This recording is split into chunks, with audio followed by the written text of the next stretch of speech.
What's up, everybody? Welcome to the Pick Six Podcast. Katie Mox and Will Brinson here, joined by two of the top minds powering Sportsline.com, managing editor RJ White and esteemed capper Alex Selelnick, aka Propstarz. If you missed the last episode, the boys were back in town. Brady Quinn and Lee J. Doozable joined Brinson to recap the biggest storylines surrounding final roster cuts in the NFL. That's a super fun episode. If you didn't catch it, it's still on our YouTube channel, the audio version. You can get wherever you get your podcast. So go ahead and hit subscribe on both of those platforms so that you don't miss another episode, and give us a like while you're at it. Today, we're going to revisit a contest that RJ put together for all of us and the rest of your favorite Sportsline's personalities. It's the 2023 NFL Sportsline NFL Futures, double NFL there. You didn't write that. I did. Championship.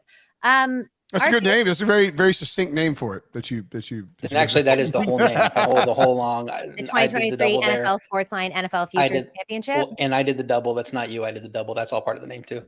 What is the official name of the draft, RJ? It's the Sportsline NFL Futures Championship. Huh. It's something we put together. The format that we landed on. I do one of these for RT Sports over the summer.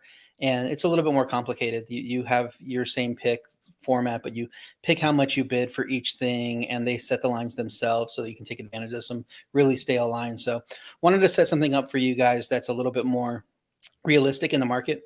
So in this format, up to 16 managers can participate. There's 16 rounds in the draft. Each manager builds a 12-unit portfolio, and those unit sizes for each pick are predetermined as laid out in, like, say, win totals. There's a 3-unit win total, a 2-unit win total, 1-unit win total, and then a half-unit alternate win total where you can move the line somewhere off of its regular line and get, plus money or minus money if you want to be super safe.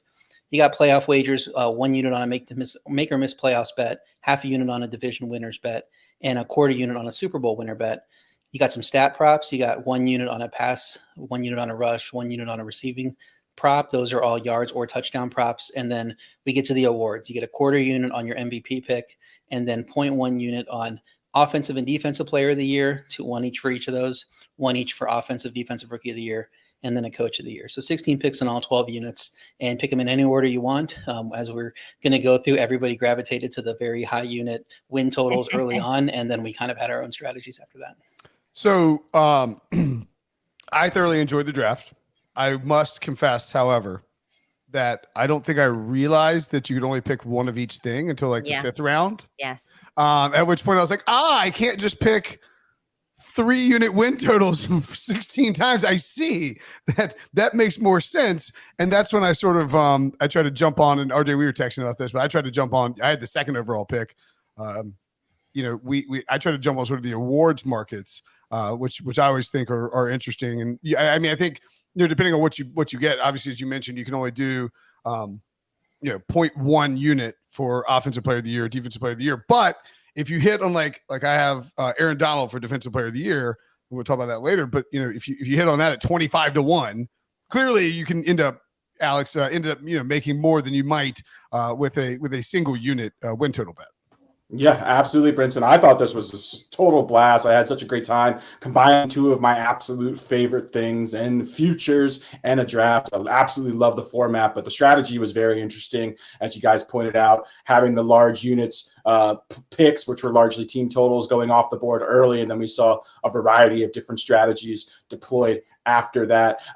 There was a lot of nuance going into as far as how to pick those awards, only having 0.1 of a unit. Obviously, if there's favorites involved, those are going to likely be under 10-1 odds. So the return on those is minimal. So I really think it benefits you to kind of take long shots when you're looking at those awards, just based on kind of the units that were allotted. Yeah, RJ runs a tight ship too. If it was your time to go, it was your time to go. But he was a very compassionate commissioner as well. I had a nervous breakdown in the middle of this, but there were several times that I would pick something and be like, you can't do that. He was like, you already got this category, you got this. And I was like, okay. Yeah.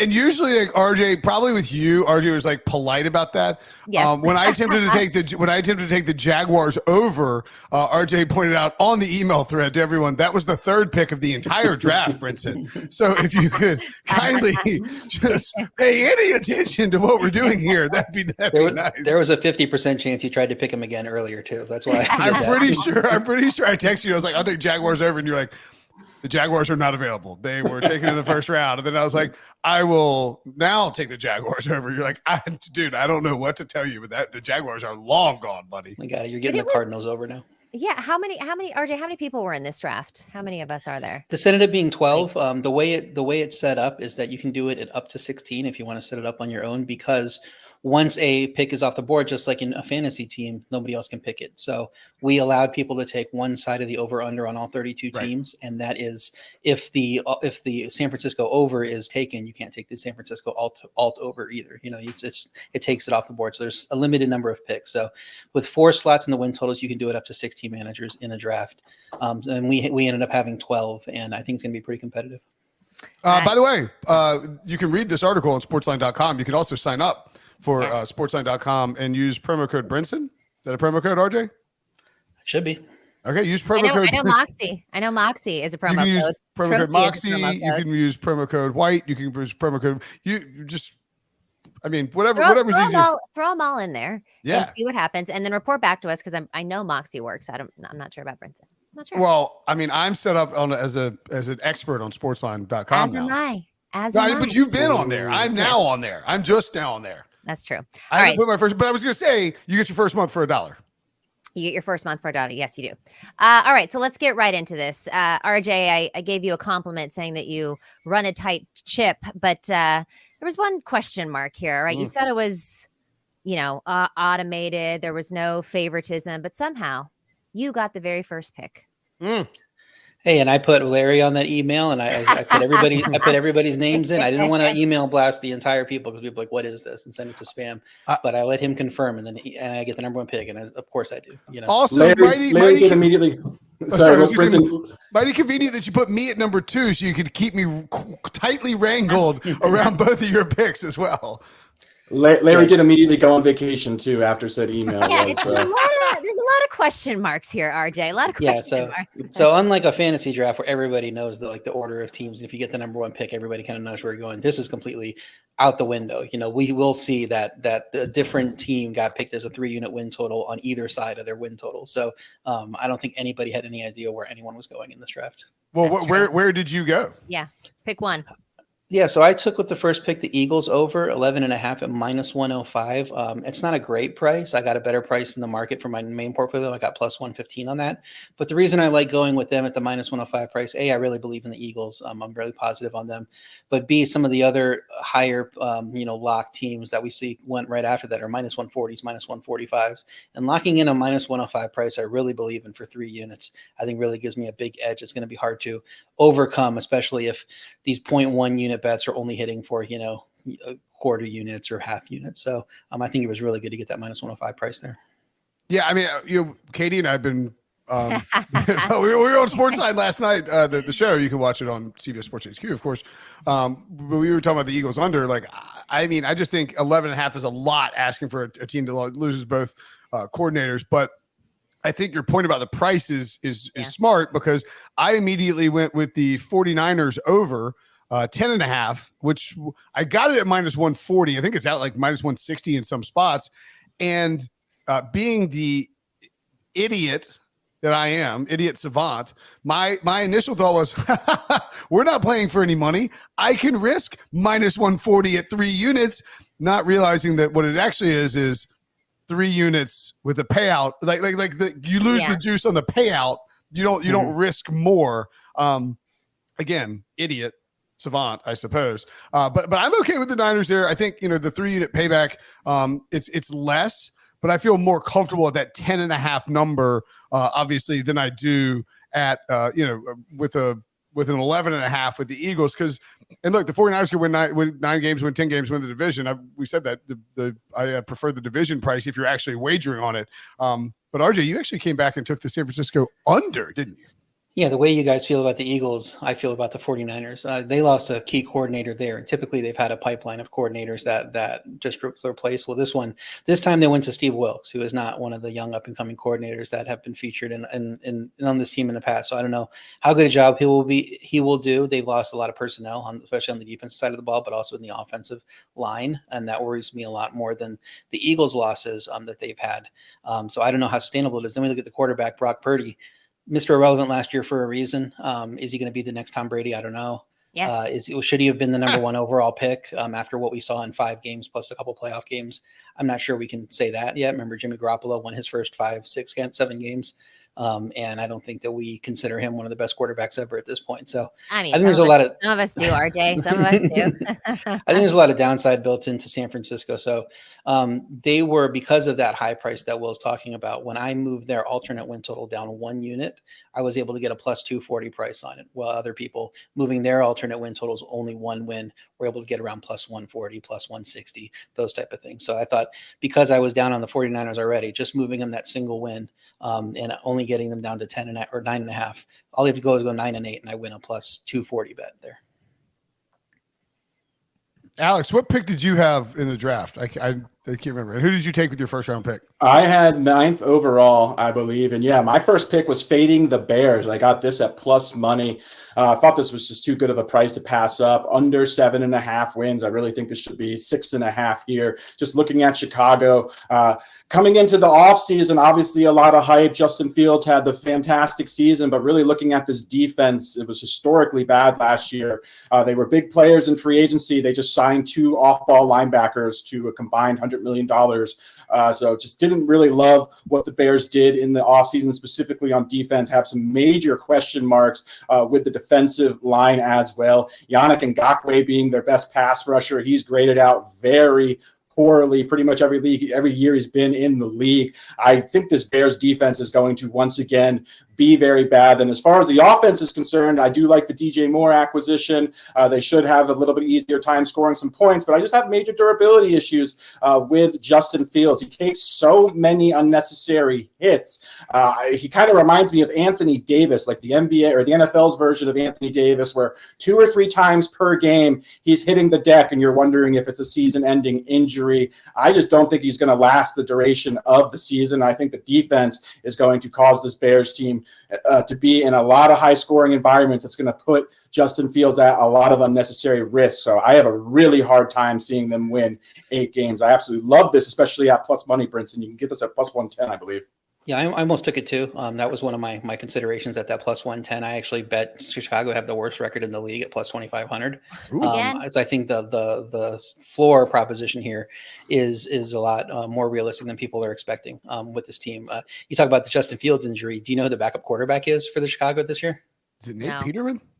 It's Tyson Bagent. Oh, yeah, that's right. Undrafted free agent who won the job. And I think they might have brought Peterman back as the 3, but he was the one that made it. I mean, if Fields goes down, this team might not win any more games. And it's worth noting, too, I think that when you look at Justin Fields' game log from last year, it's easy to get real hyped up about the runs and how well he played down the stretch and how much he's going to run. Well, early on in the season, Luke Getsy wasn't running him that much, and the Bears were just awful on offense. And so then they were like, well, screw it. We're not very good. We're just going to let Fields run and let Fields do a bunch of these scrambles and all that stuff. Well, I mean, he got banged up in the middle of that stretch and missed a game and then was inactive, of course, in week 17. So, like, I do think there's if he runs like he ran last year, there's major injury risk. And if he doesn't run like he did last year, there's major, can he take a step forward as a passer risk? So I like this under as well. Look, you guys know I'm the only I'm on my Bears island all by myself. I do actually like that over, but not enough to take it in this challenge.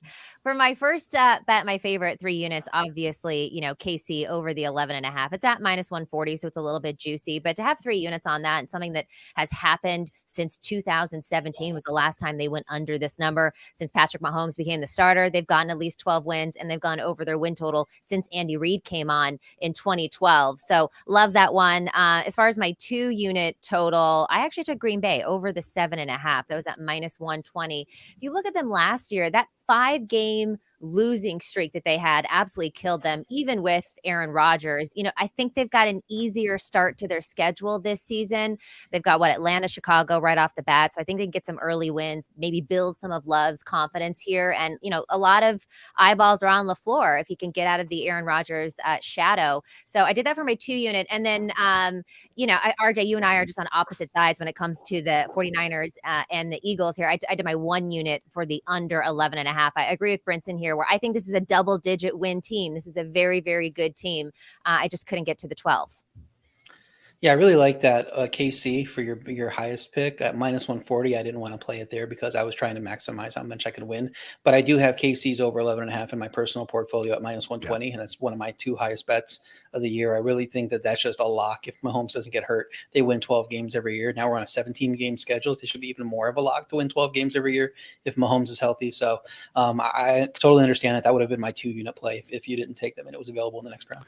Yeah, and in all honesty, if I could go back and do it over again, I would. Would you want to trade and you take the Niners and I'll take KC? No. Even though I love the 49ers. Right? I was like, wait a minute. Why did I spite take the Niners on Katie, but I could just take the freaking Chiefs? What a foolish endeavor that was by me. And I was upset with you for taking the 49ers at first. And I thought, oh wait, no, I could take. No, I was like, wait a minute. I wish I'd taken the Chiefs. That was a. But RJ, I feel like we're actually friends, but you also took Seattle to win the NFC West. Yeah, I regret a little bit letting my Seattle love out of the bag because Alex looked into the Seahawks after I talked him up to him so much, and he started firing away on Seahawks picks in this draft too. So I couldn't get all the ones I wanted, but I really like Seattle this year. I think they're a very deep team all up and down the roster. I think they have good coordinators that kind of get overlooked. Shane Waldron might be one of the better offense coordinators in the league, considering the work he's done with Geno Smith, even dating back to the Russell Wilson's last season. Because when he filled in for Russell Wilson, he did not look lost. He looked like he was already becoming that better quarterback we saw for the majority of last year. And then everybody says, okay, he didn't play as well in his final 5 games.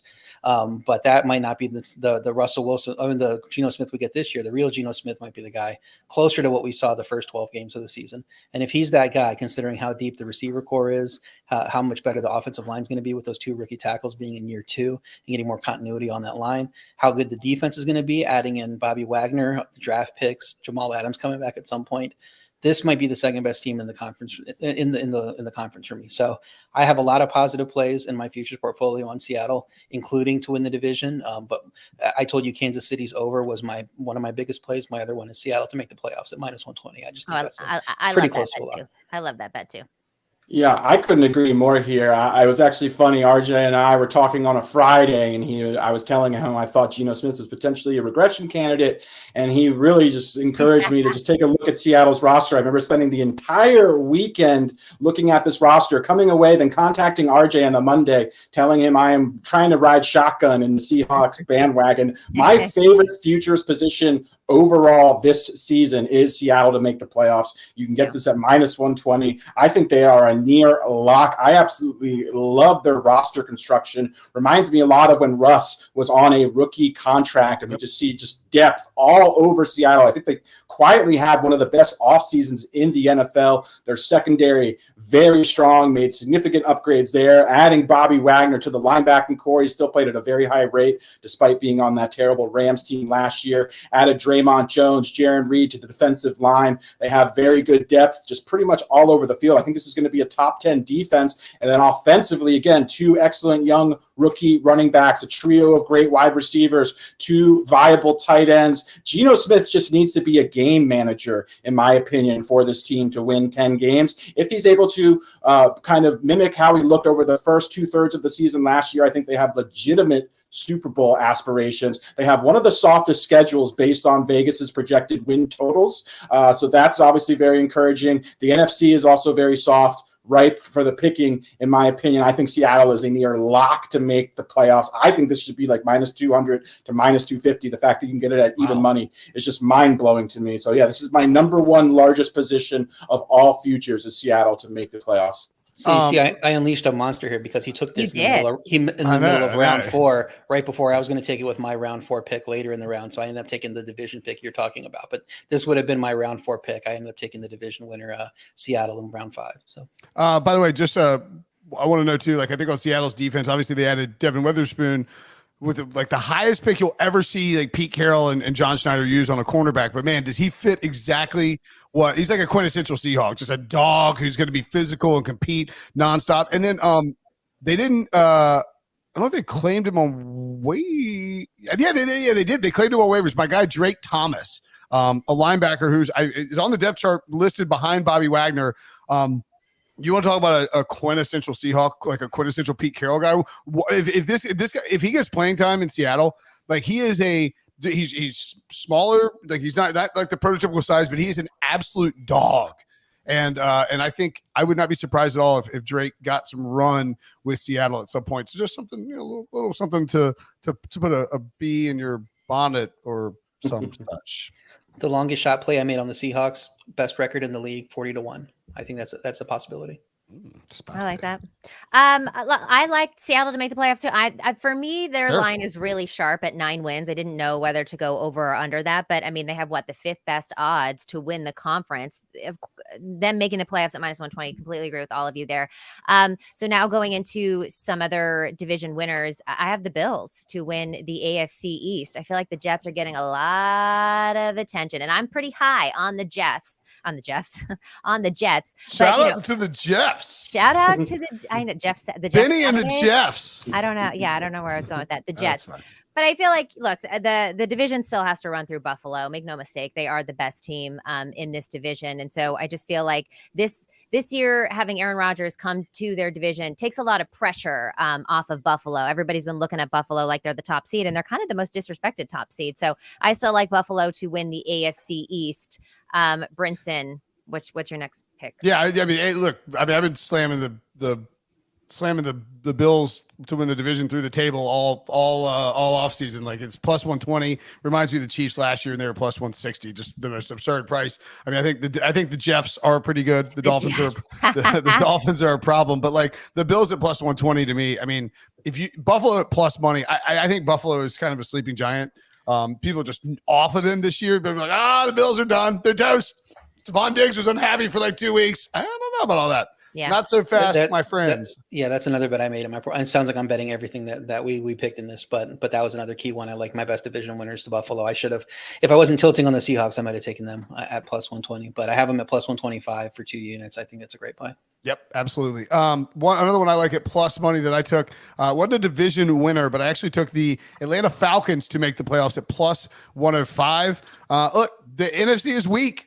We got the Niners and the Eagles up top. The Cowboys are right there. I think we believe in Seattle for sure as a playoff team, but like the NFC South, like the NFC North, and I think Atlanta, man. Have you looked at the Falcons schedule? Has anybody really looked at the Falcons schedule? Because it is an effing joke. Like it is the silliest schedule I have seen. Here, stop me when you get to their first really scary game. Yeah. Home against Carolina, home against Green Bay, at Detroit, home in London against Jacksonville, home against Houston, home against Washington, at Tampa Bay, at Tennessee, home against Minnesota.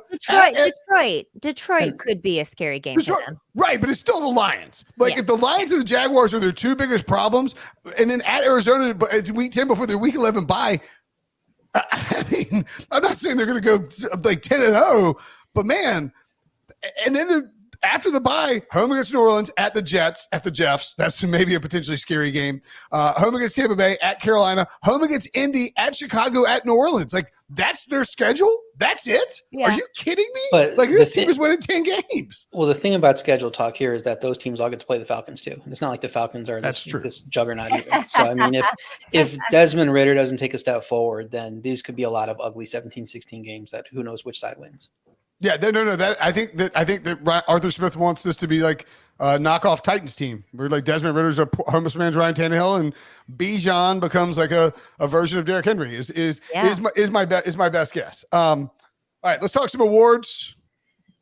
Who's going to win MVP? Defensive Player of the Year. I mentioned Aaron Donald. Maybe some offensive rookie chatter. We'll do that next. Coming up after the break. Friday. The community here in Pittsburgh rallying around you. It's my turn to return the favor. I just feel so loved and so blessed. New Secret Celebrity Renovation, Friday on CBS and streaming on Paramount+. All right, so Trevor Lawrence. I think I took the first stab at MVP, right? 16-1, I think. Did I get 15-1, 16-1? Maybe we can bring up the odds. I think this is my fourth round selection. I don't know. Fifth round, seventh round selection, plus seventh round 1,500. selection. Thank you. Definitely not the first person to take an MVP pick. All right, so I was the 18th person to take an MVP. I was the first person to take Trevor Lawrence to win MVP. I'm not picking him to win MVP. He's 15-1 over there at DraftKings, as you can see on the screen. If you're watching youtube.com/pick6, I think it'll still redirect or wherever the hell it goes. But I know that I wanted to pick him for the site and be like, but you know who else beat me to it? Pete Prisco. And I think Pete's point here too with the MVP stuff, like you need to win your division, right? So I've gone through this a bunch, but it's like, if you look at the divisions in the AFC, you have Rodgers and Allen. You're talking about the top. Look at the people on this list. Rodgers and Allen, same division. Lamar Jackson, Joe Burrow, Deshaun Watson, same division. Tua, Rodgers, Josh Allen, same division. Justin Herbert, Patrick Mahomes, same division. So the only guy with odds at 30-1 or less, and Jalen Hurts, Dak Prescott, same division too, is basically Trevor Lawrence. I don't count Fields, 20-1 is absurd for him. But Trevor Lawrence at 15-1, win your division, and the Jaguars have a soft schedule. They can win a ton of games, get that 1 seed, win your division, have a breakout second year under Doug Peterson, and the MVP is very much on the table for Trevor Lawrence. I think these odds for MVP overall are pretty poor, and so I think that if you can get a 15-1 on someone like Lawrence, could make a lot of sense. RJ, what was your favorite award pick that you made? Well, I'll get my favorite one in a sec. I don't think the odds are poor for everyone. I think getting Jalen Hurts anywhere over plus 1,000 is great because he should have been the MVP last year if he didn't get hurt. And getting him so far below Mahomes in these odds, that's why I had to make him my first pick of the third round and correlate it with my Eagles overplay. I wanted to get him in there. But my favorite one, and you swore up and down after I did it, was taking Zay Flowers at 30-1 to win Offensive Rookie of the Year because those odds were just astronomically higher than any other site. And I think it's a very realistic proposition for him to open up as the number one receiver in an offense that's going to pass more. And if the quarterbacks struggle a little bit, the rookie quarterbacks struggle a little bit, don't win a ton of games, it's going to leave the door open for someone else to win it. And Bijan is the guy everybody's thinking about. But if Zay Flowers is the number one receiver in that offense and that offense plays really well, there's going to be some talk about him getting it. By the time I got to Vegas, I looked at all the odds for him. He was down to 16-1 at the highest. So I think we got great value when we could at 30-1 for Offensive Rookie of the Year with Zay Flowers. I actually think that you sniped me on Zay or did I take Bryce Young? I think I screwed up and took Aaron Donald, Defensive Player of the Year. Mm-hmm. And then you took Eagles. I was going to take either Zay. I was like, I'll take Zay or Bryce Young for Offensive Rookie of the Year. I think a quarterback's going to win it, but as you point out, 30-1 for Zay Flowers, great number. And his performance in the preseason and just how he looked was exactly why that number dropped the way it did. Alex, what about you in terms of your favorite award bet? Yeah, it's a toss-up, Brinson, but I think I'm going to go Austin Eckler, Offensive Player of the Year. I love this number of 50-1 odds here. Eckler, I think he's poised for a career year. This guy's had 38 touchdowns over the last 2 seasons, had 100 receptions last year. Obviously, one of the most versatile weapons in the NFL. I think this Chargers offense is set up to potentially be very, very good. I wouldn't surprise me if they led the league in points. I think Eckler is going to be a massive beneficiary of that. I think he's going to score a ton of touchdowns. To me, he has 22, 25 combined rushing and receiving touchdown upside in this offense. They're just absolutely loaded. I think he's also a threat for a 1,000 season as well, considering, just the touchdown upside, how good this Chargers offense is going to be. I think if the Chargers are able to win 10, 11, 12 games, score a lot of points in the process, Eckler could have a career season in that event. I think he has a great shot to be Offensive Player of the Year, especially at 50-1 odds.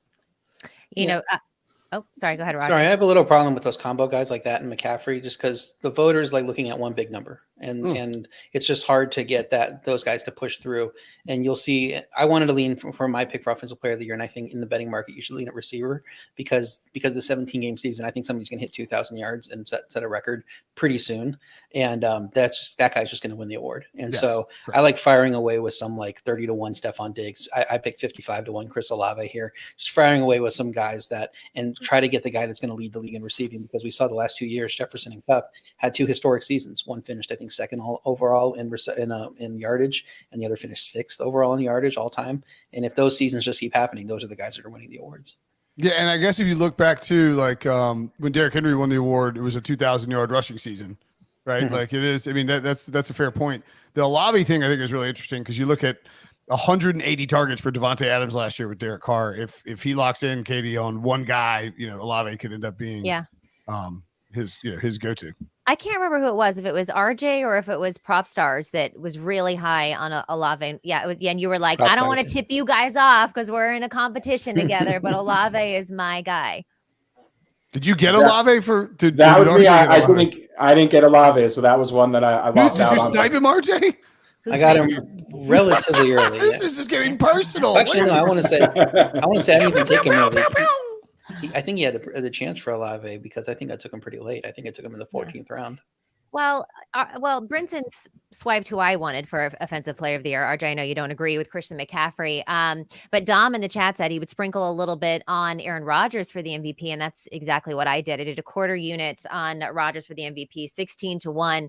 The guy's done it 4 times. He's got some offensive weapons. I think that he and Garrett Wilson could be really special, a la him and maybe Devontae Adams, how they were. And look, it's the revenge tour for him. If the Jeffs do as well as I actually think and hope they will, then this is going to be an MVP season for Aaron Rodgers. The storyline is there. Everybody likes it.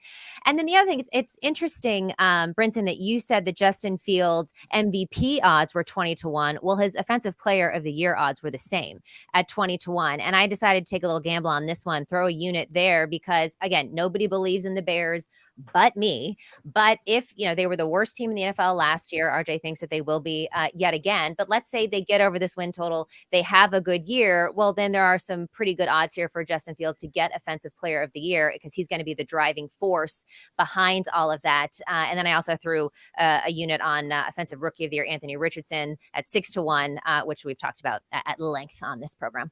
I'm curious to see how voters sort of handle the Offensive Player of the Year stuff in the future, like moving forward, because we've seen the last 4 years, it's been a skill position guy, but it's been a skill position guy with a historically great season or a very notable season. As RJ points out, just Justin Jefferson, massive receiving numbers, Derrick Henry, massive rushing numbers. It had heretofore been sort of a runner-up. It was basically like the Drew Brees Memorial Trophy for not winning MVP because you live in a world with Tom Brady and Peyton Manning or Aaron Rodgers. And so I'm curious to see if a guy like Fields goes off for big numbers, but his team isn't very good, will the voter population decide to reward Fields for that, or will they still continue to lean towards skill position guy? I think that's an interesting trend to watch because it is still a smaller sample size, RJ.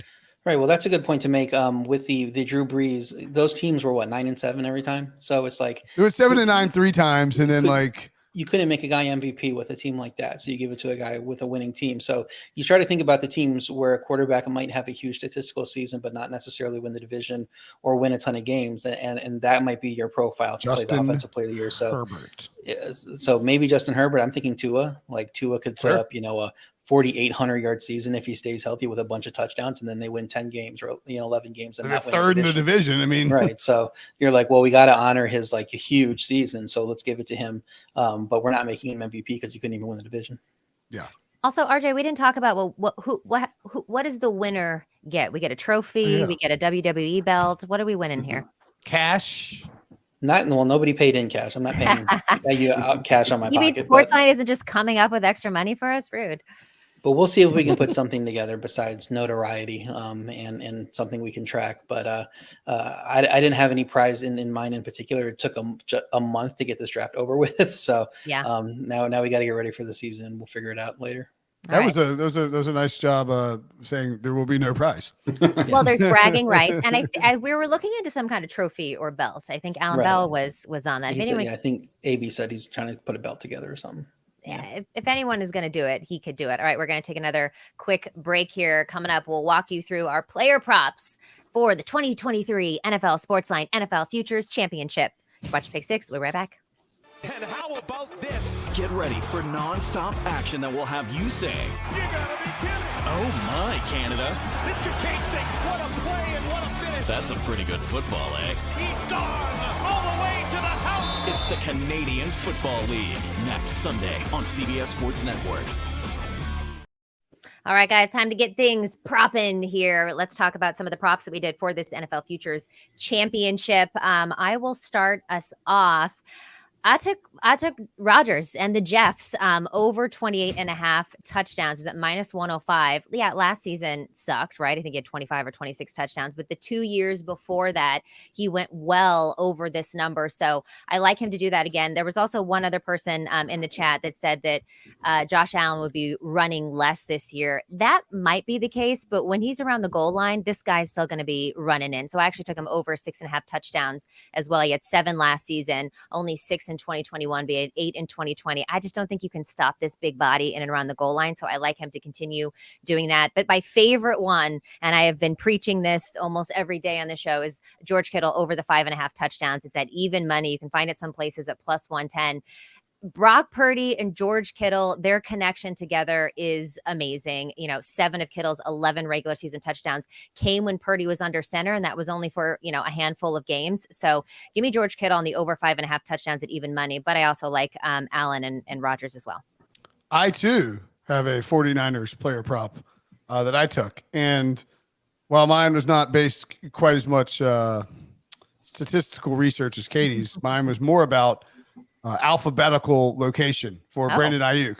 Oh, okay. I mean, he is listed amongst the first 5 or 6 guys, thanks to his 2 first and last name beginning with B and A. But I saw it and I was like, man, that seems kind of low. 775.5 receiving yards is the over there for Ayuk. Yes, there are a lot of mouths to feed in San Francisco, but he went for 748 yards his rookie season on just 12 games with 96 targets. The next year, his second year, more efficient in terms of yards per catch. But remember, he was in the doghouse in 2021 because he was hanging out with that bum Trey Sermon, who I think is bum.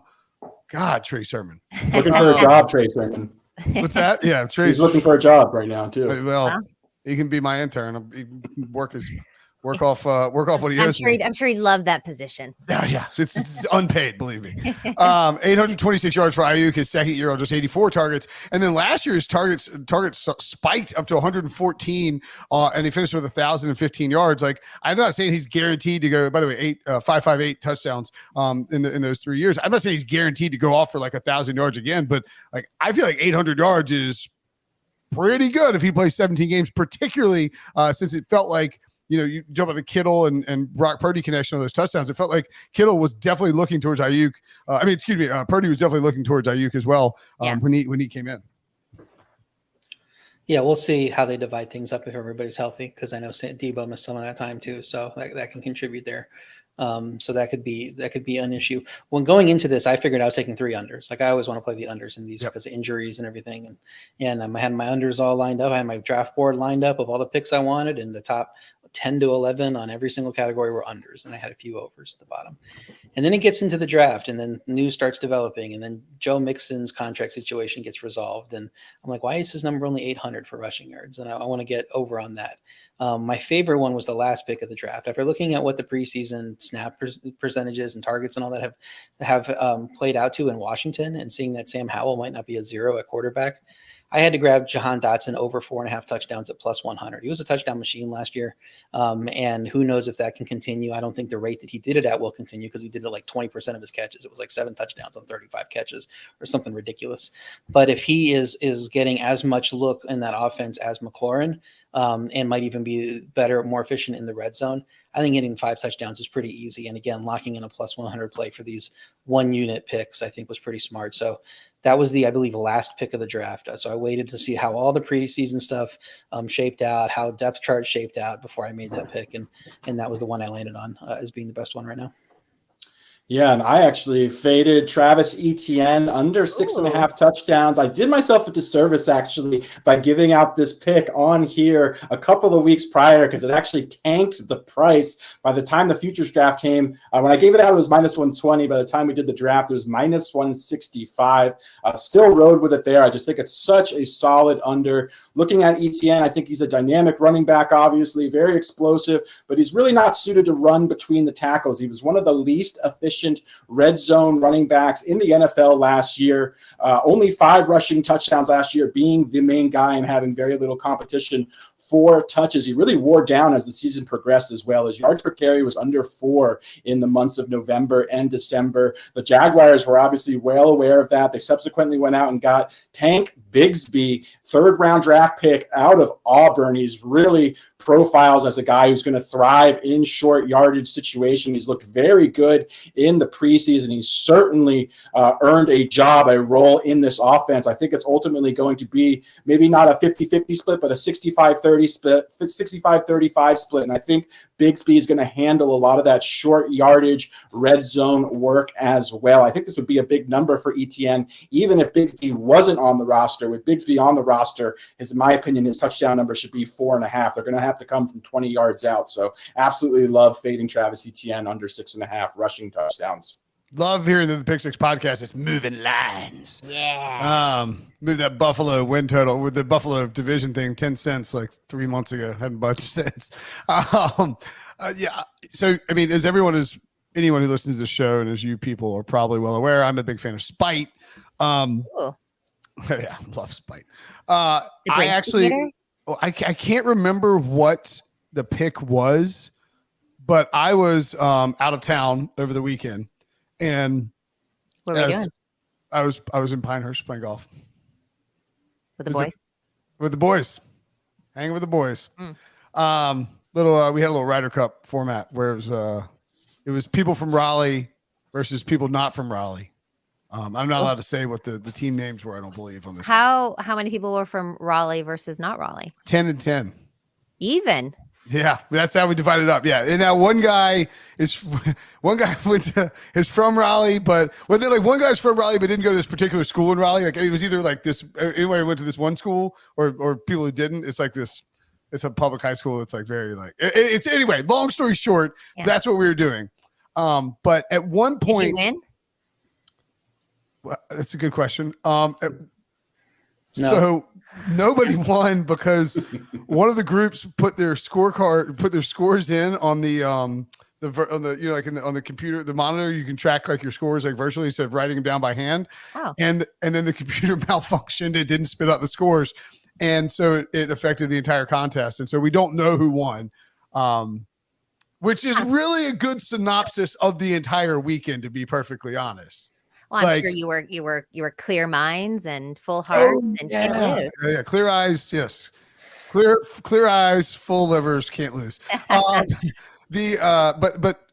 over the course of the weekend, I was not making my pick in a timely fashion, and Alan Bell sent in a pick. Oh, I love me. this. He's like, whenever Brinson makes his pick, I'll just do this next. To keep things moving. If he done it like Sunday, I probably would have spited him and just taken whatever he took and be like, no, I'll have that, just out of pure spite. But it was like Saturday, so I couldn't I was like, I'm not gonna I was like, RJ, just give me the Jaguars. And RJ's like, dude, the Jaguars. Shows you the state that Will was in because he couldn't make that pick. The reason that AB sent it in is because you didn't have that slot open, so he just wanted to keep it going. I was not following this draft. I'll be honest with you. At this particular juncture of my weekend, we also accidentally ordered 42 Papa John's pizzas. How does one accidentally order 42? I don't. You had 20 guys. It was maybe like 32, but there's the people delivered Papa John's twice. So some lady shows up and was like, I got some pizza for you, and handed us like 6 pizzas. It was like, hold on, there's more in the car. We're like, what? We already have like 20 pizzas in here. Anyway, that was gonna be my spite move. Obviously, I wasn't able to do it, but I'm curious, RJ, did you have anything that somebody else took outside of the Seahawks and Alex that you were like, I wish that was my was there a spite moment for you where you're like, I wanted that? I mean, it really boils down to the Seahawks plays. I think there was a spite on this podcast. Then. Dirty Propstarz. A little miss playoffs play. I took Detroit to miss the playoffs. I want to say that was probably like my 4th option. So I was probably wishing that I would have had something else there. But that was probably it. I actually correlated that play because I took Detroit's under with them missing the playoffs. I figured in this type of draft where you're just trying to win, you're trying to get the biggest total, why not correlate your plays? So if I'm either going to go 2-0 or 0-2 of those picks. Yeah. Alex, anything that somebody drafted where you're like, God, that's what I wanted. Because like I would actually throw out Zay Flowers too for me when RJ took Zay Flowers, as I mentioned before. Like I thought I was going to get him. I don't know why I thought he was going to come back to me, but yeah. There were a couple picks that I definitely wanted. Emmanuel Forbes for Defensive Rookie of the Year. I gave that out here, actually. Did I steal that from you? I may have stolen it. Did you steal it, Brinson? I thought it was Sia Nejad. Yeah, I thought it was Sia Nejad, so I was definitely intending on going with Forbes. I also, this isn't necessarily something I spited, but I did wish that I mimic RJ's strategy with leaving the props for the final 3 rounds, just because of the sheer volume of the prop market. It just kind of allows you a lot more flexibility, and it's unlikely that you're going to overlap with someone. So I do regret not kind of deploying that strategy. I thought that was very savvy from RJ, who did create the structure, but. Sorry, go ahead. Will, you did get Forbes. I did get Forbes. Yeah, Sia was. You did. On one of the early Edge podcasts where Sia back. Well, tip of the hat, and I tip of the hat, Brinson. Yeah, was that a middle finger or is that a tip of the hat? By the way, speaking of spite, so apparently every week this year on Sportsline on the show version, I'm going to be going head to head with Coach Jonathan Coachman, and on Sportsline or on Spotlight. On Spotlight, sorry, yes, on CBS Sports HQ Spotlight. And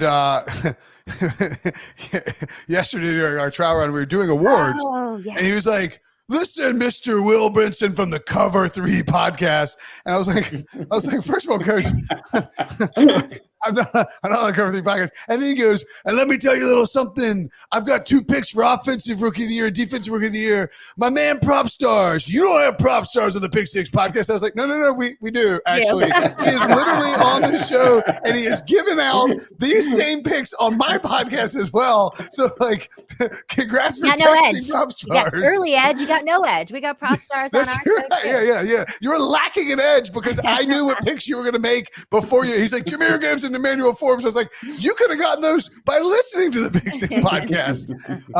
So that'll be fun. So make sure to watch CBS Sports HQ Spotlight.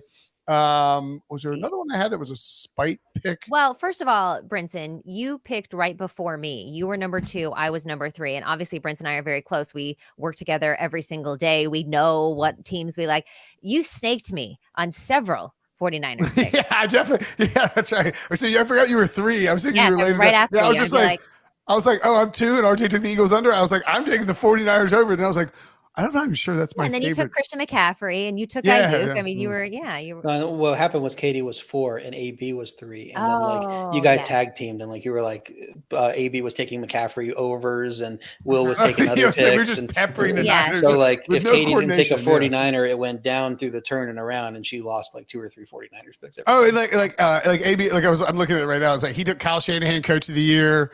Like it was like you just 49ers getting peeled off the board every 5. I took I had Ayuk, Christian McCaffrey, took the over, the whole pile of Niners, a whole mess of Niners. We do have to get out of here, but one more thing. So I joined the Fantasy Football Today fantasy auction draft. They invited me to join with them, which look, I gamble on things. I do play fantasy, but going up against the FFT guys is like an entirely different realm of competition. But when I signed on, first of all, everyone is just using their names, their normal names. You got Jamie Eisenberg, you got Dave Richard, and I was like Zero Dark Purdy. Like I gave myself a cool name, but it's like all these big names and then Zero Dark Purdy. But I will say Jack Cap, who's the producer of FFT, his name was the San Francisco 49ers. And I'm like, I bet everybody thinks that that's me. Yeah, 100%. But contrary to a popular belief. All right, guys, thank you so much for joining us today. Again, you can check out this article and the competition. Follow along on sportsline.com. You can also sign up for just $1 if you use the promo code Trophy or Brinson or Moxie. We got to get a Pick 6 one on there. Make sure you join us tomorrow for more NFL coverage. Remember to like, comment, and subscribe on the YouTube page. Everyone listening to audio only. Download, follow, leave a 5-star review. Tell your friends to listen and watch the pod. And thank you so much to Propstarz, Alex Selelnick, and RJ for joining us today. Can't wait to make money with you. Y'all will be on us every single Thursday throughout the season on our picks show. So make sure you guys keep it dialed there to win your bets. See ya.